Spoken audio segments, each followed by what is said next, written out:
ஒரு நிமிஷம் கேளுங்க. மனைவி கணவனை பார்த்து கேட்குறாங்க, நம்ம 2 பேர்ல யாருங்க ரொம்ப சந்தோஷமா இருக்கிறது அப்படின்ட்டு.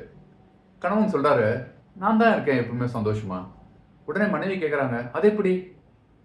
ஆபீஸ் போறீங்க, அத்தனை பிரச்சனைகளை சந்திக்கிறீங்க, வீட்டு தலைவரோ ஒரு குடும்ப தலைவராகவும் இருக்கீங்க, எல்லா செலவுகளையும் நீங்க பார்த்துக்கிறீங்க.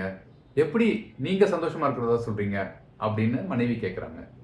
நீங்க பார்த்துட்டு இருக்கிறது Krupa vibes YouTube channel, KRUPA space VIBES.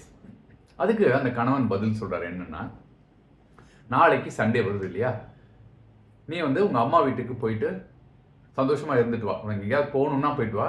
But அம்மா வீடு தான் நீ ப்ரிஃபர் பண்ணுவேங்கிறனால சொல்றேன். சாயந்தரம் நம்ம சந்திக்கலாம். நாளைக்கு இரவு நான் உனக்கு இதுக்கு பதில் சொல்றேன் அப்படிங்கிறாரு. இவங்களும் அவங்க அம்மா வீட்டுக்கு போயிட்டு அங்க நண்பர்களை வர சொல்லிட்டு எல்லா நண்பிகள்லாம் சேர்ந்து அவங்களுக்கு வேண்டிய ரெஸ்டாரண்ட்ல போய் சாப்பிட்டுட்டு மாலுக்கு போயிட்டு அதுக்கப்புறமா அவங்க பிடித்த சினிமாவை பார்த்துட்டு வந்து சேர்ந்துடுறாங்க. இவரும் அன்னைக்கு அவங்க நண்பர்களை பார்த்துட்டு வந்துடுறாரு. இரவுல 2 பேரும் சந்திக்கிறாங்க ஞாயிறு இரவு அன்னைக்கு. அப்போ கணவன் கேட்குறாரு, எங்கம்மா போயிருந்த நீ அப்படின்ட்டு. அவங்க சொல்றாங்க, நான் எங்க அம்மா வீட்டுக்கு போயிருந்தேன், நீங்க சஜஸ்ட் பண்ண மாதிரி எனக்கு ரொம்ப பிடிச்ச இடம் வேற. அங்க நண்பர்கள்லாம் வர சொல்லிட்டு நாங்க எல்லாம் திரும்பி மாலுக்கு போயிட்டு எங்க வேண்டிய இஷ்டத்தெல்லாம் பண்ணிட்டு என்னோட காலேஜ் பீரியட்ல நான் விரும்பின படத்தை பார்த்தேன்.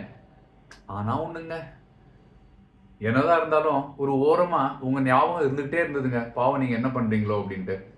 அப்போ அவர் சொல்றாரு, அவங்க கேட்குறாங்க, நீங்க எங்க போனீங்கன்ட்டு. நானும் என் நண்பனை பார்த்துட்டு தான் வந்தேன். ஆனா ஒண்ணு, நீ போன இடத்துல சந்தோஷமா இருக்கணுமே அப்படிங்கிற நினைப்பு எனக்கு இருந்துட்டு தான் இருந்தது அப்படின்ட்டு. அப்போ இந்த மனைவியை பார்த்து அந்த உணர்ந்து சொல்றாரு, நீ இத்தனை பண்ணியும் ஒரு ஓரத்துல என் ஞாபகம் இருந்துட்டே இருந்தது பத்தியா உனக்கு? ஆமாங்க அப்படின்னு சொல்றப்பே கண்ணுலேருந்து தண்ணி வந்துருது. அப்போ கன்னத்தை இரண்டையுமே அவர் பிடிச்சிட்டு சொல்றாரு, எனக்காக நீ எப்பவுமே இருக்கேங்கிற இந்த ஒரு சந்தோஷம் போதும் இல்லையா? எத்தனை துன்பங்கள் வந்தாலும் அன்பகலாத மனைவி வீட்டில் இருக்காரு. அந்த 16 கலைகள்னு சொல்றாங்க இல்லையா, அதுல ஒண்ணு இது. அது நீ இருக்கிறப்போ என் சந்தோஷத்துக்கு என்ன குறைவு அப்படின்னு அவர் பதில் கொடுத்தாரு. வீட்டில் இருக்கிற பெண் சந்தோஷமா இருந்தால்தான் அந்த குடும்பமே சந்தோஷமா இருக்கு. நீங்க நல்லா யோசிச்சு பாருங்களேன். கொஞ்சம் அவங்க கண்ணீர் வடிச்சா கூட ஆண்கள் சரி போ, என்ன பிரச்சனையா இருந்தாலும் இதை சால்வ் பண்ணலாம் அப்படின்ட்டு வந்துருவாங்க. அதனால பெண்கள் சந்தோஷமா இருக்கிற வீடு தான் எப்பவுமே கலகலப்பா இருக்குங்கிறது உங்களுக்கே தெரிஞ்சிருக்கும். Thank you so much. பை.